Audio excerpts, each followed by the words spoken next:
नमस्कार दोस्तों, क्या आपने कभी गौर किया है कि हमारे घर की दीवारें और वहाँ रखा सामान और हमारी आदतें हमसे लगातार बात कर रही होती हैं। वास्तु के अनुसार घर की हर वस्तु या तो हमें ऊर्जा देती है या फिर धीमे धीमे हमारी ऊर्जा को सोख लेती है। आज मैं इसी विषय पर आपसे बात करना चाहता हूँ कि कैसे बहुत छोटे छोटे बदलाव आपके घर की वाइब्स को पूरी तरीके से बदल सकते हैं। सबसे पहले बात करते हैं ऊर्जा के रिसाव की।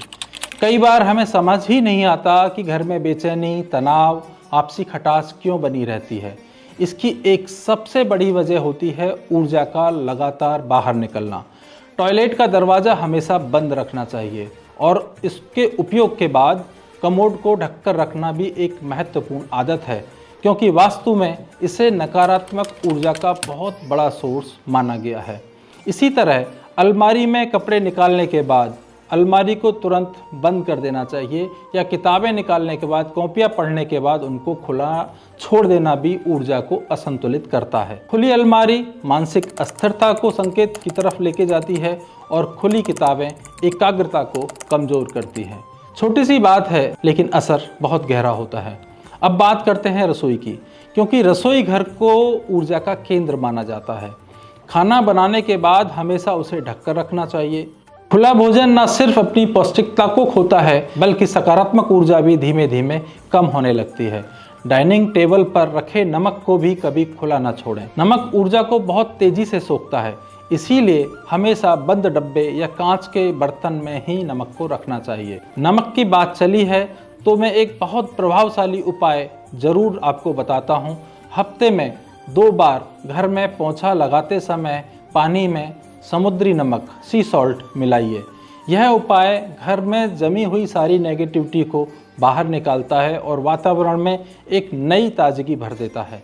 कई लोग इसे करने के बाद खुद महसूस करते हैं कि घर से भारीपन कम हो गया है। अब जरा अपने घर के कोनों पर भी ध्यान दीजिए। अगर वहाँ पर मकड़ी के जाले लगे हैं तो उन्हें हल्के में ना लें। वास्तु के अनुसार जाले मानसिक उलझनें, रुकावटों और राहु के प्रभाव को बढ़ाते हैं। साफ कोने सिर्फ घर को ही नहीं, आपकी सोच को भी साफ करते हैं। मुख्य द्वार की भी भूमिका बहुत अहम होती है। यही वह स्थान है जहां से ऊर्जा, अवसर, समृद्धि घर में प्रवेश करते हैं। मुख्य दरवाजे के पास जूतों का ढेर या कचरा ना रखें और शाम के समय पर वहां पर्याप्त रोशनी जरूर रखें। रोशनी सकारात्मक ऊर्जा के लिए रास्ता बनाती है। घर में प्रकृति का थोड़ा सा भी स्पर्श बहुत बदलाव ला सकता है। कुछ इंडोर प्लांट्स आप अपने घर में लगा सकते हैं। सुबह शाम कुछ हल्का संगीत, मंत्र या शांत धुन आप चला सकते हैं और घर की फ्रीक्वेंसी आप पाएंगे, ऊर्जा की फ्रीक्वेंसी धीमे धीमे ऊपर उठने लगती है और मन अपने आप स्थिर होने लगता है। अब एक बात बहुत ज़रूरी लेकिन अक्सर अनदेखा किया जाने वाला पॉइंट, घर में टूटे हुए सामान, बंद घड़ियाँ, खराब इलेक्ट्रॉनिक चीज़ें जमा ना होने दें।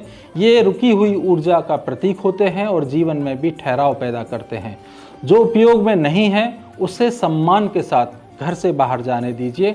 और सबसे महत्वपूर्ण बात, घर की बाहरी व्यवस्था जितनी ज़रूरी है उतनी ही ज़रूरी है हमारी आंतरिक स्थिति। अगर मन में लगातार तनाव, शिकायत और असंतोष भरा है तो कोई भी वास्तु उपाय पूरी तरीके से असर नहीं कर पाएगा।